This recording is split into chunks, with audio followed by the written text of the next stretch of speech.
Howdy, ladies and gentlemen. My name is Jake. You are tuned into GD Honey Acres. It is about, I'd say, getting close to mid-fall right now. We are currently liquid feeding bees 2 to 1 because it's still warm enough for them to dry out the mixture. I just realized I left the hive tool out here. Today we're going to go through, we're going to pull, there's a quart jar in here, we're going to pull that off. I did find an extra bucket, so we're going to put a bucket on these girls.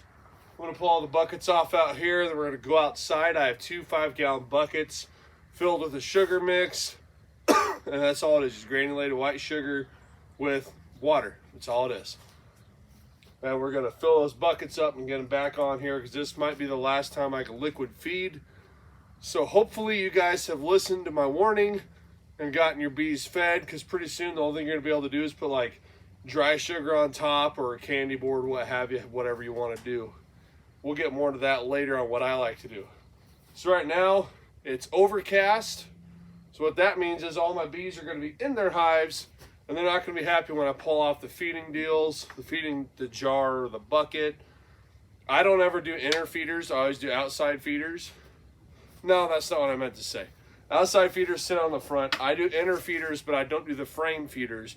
I always do buckets or jars, because then you don't drown your bees. All right. I'm going to get started because I want to get this done and I want to get inside. There is a slight chance of rain. Bees do not like it when you're messing with them and it's raining. They get rather aggravated. Let's get rocking here.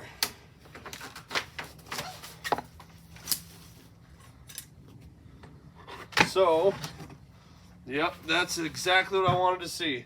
This quart jar is completely empty. They pulled that all in. What I'm going to do, so I'm going to pull that off. I'm going to put the lid on top of it upside down, and basically acting as kind of a lid for that open space. You're going to see bees come off hanging on the bottom of this jar, and that's what you'll see on all the buckets as well. So right here, you got bees on the jar. I just poked little holes in that with a steak knife. Mr. Jake probably won't be happy about that, but did that. They could pull the sugar water out that way. As you see, that jar is completely empty. Normally you fill these about every couple of days, the quart-sized jars, when you're feeding them like this. Just shake them off, good to go. Lids on there, keeping them from flying out the top, also helping hold heat in. It's only 64 degrees out, so you want to keep as much heat in as possible. I'm going to get crack-a-lagging on the rest of these. Catch y'all in a minute.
All right, so all buckets are pulled off. I only had one colony that didn't drain these 1-gallon buckets. And it's only been a week.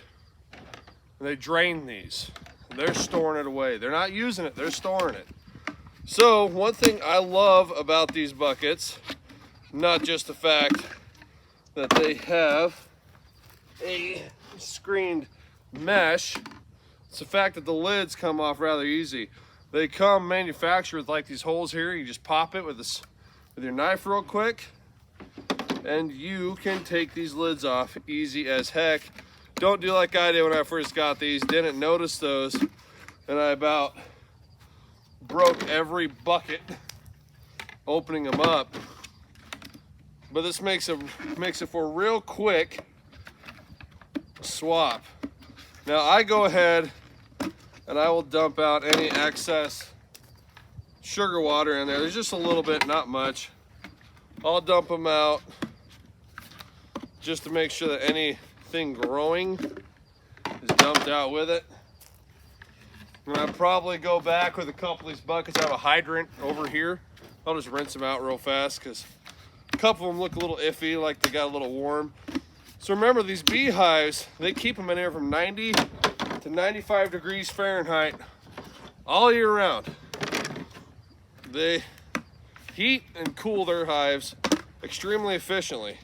So the sugar water in there also stays warm, which means you might end up growing a little something something. Like one of those looks a little sketch. So I'm gonna end up probably rinsing that guy out. It also could be from stained, because I do have a couple of these buckets that are kind of stained that color. Like scrubbing them and all that didn't take it away. Yeah, here's the one that the bees didn't take all the sugar water, but they took a little over half. So I'm gonna get this one rinsed out real fast. Then we'll start pouring in sugar water. So there we go. Now I've got these pails that I pre-made some sugar water, so I don't got to take all these inside.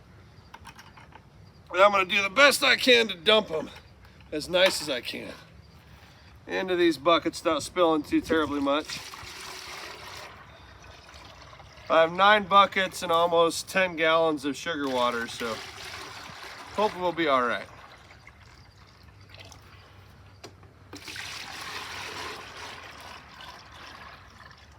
Let's see if my measuring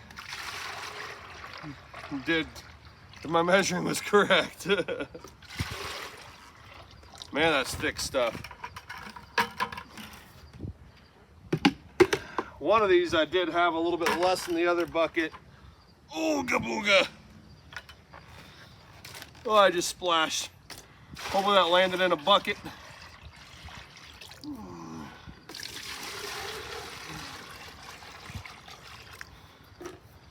If you have extra, you just divvy it up between all the buckets.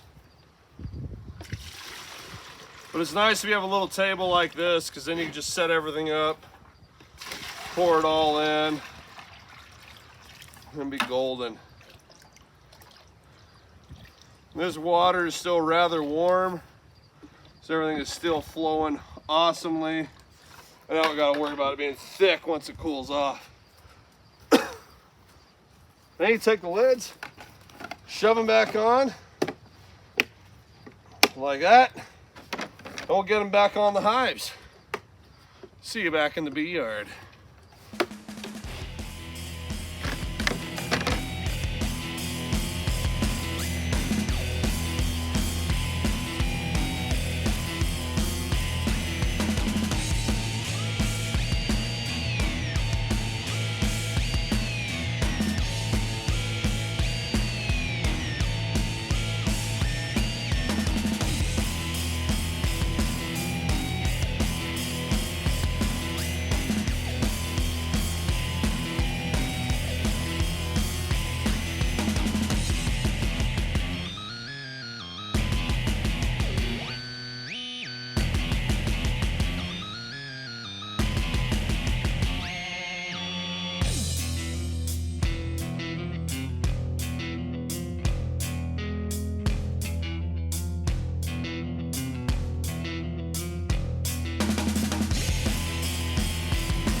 All right, so in conclusion, if you hadn't fed your bees, you're basically about out of time, and you're only gonna have time to do candy boards or straight dry sugar on top of your frames, which will be also on top of like paper bag material, because bees can get rid of that on their own. You don't gotta worry about removing it. So it's probably the last time I'll be able to feed them 2 to 1 in buckets. And now next time we go to feed them, it'll basically be we're going to wrap them up in our black plastic to give them a nice barrier against wind, seal any cracks. They should have already propolized a majority of the cracks, but we had that extra layer of wind protection. And then we'll do our spacer, brown paper, granulated sugar, inner cover, Vivaldi board with burlap, and then foam under that, then this, and we'll wrap it in foam. And we'll be set for winter. And hopefully everyone will survive and we'll see them all in spring. You might have noticed in the fast forward that I did while I was working, the flames shot out of the back of the smoker here. It's because there's a little vent hole in the bottom to allow air, so it kind of acts like a chimney. So it'll pull air in here, hit the fire, and out the smokestack. That is why you always make sure you put your smoker on top of something that shouldn't catch fire. Like I've got all this aluminum flashing on these lids. I can put it on there and be fine. I can hang it on my metal wall back there and be fine. Just watch where you put that so you don't catch anything on fire. If you guys have any questions, feel free to shoot me a message either on Facebook or my emails on the YouTube channel. Put a comment down below if you have anything. I'll get to it as soon as I can. Love you guys. Hope you fed. Hope you're doing well whenever you are, wherever you are. I'll continue to pray for everybody that watches, even though I don't know you. I'm going to continue to pray for you. I hope that you pray for me. I love you guys. I'll see you later. I'm out. Bye.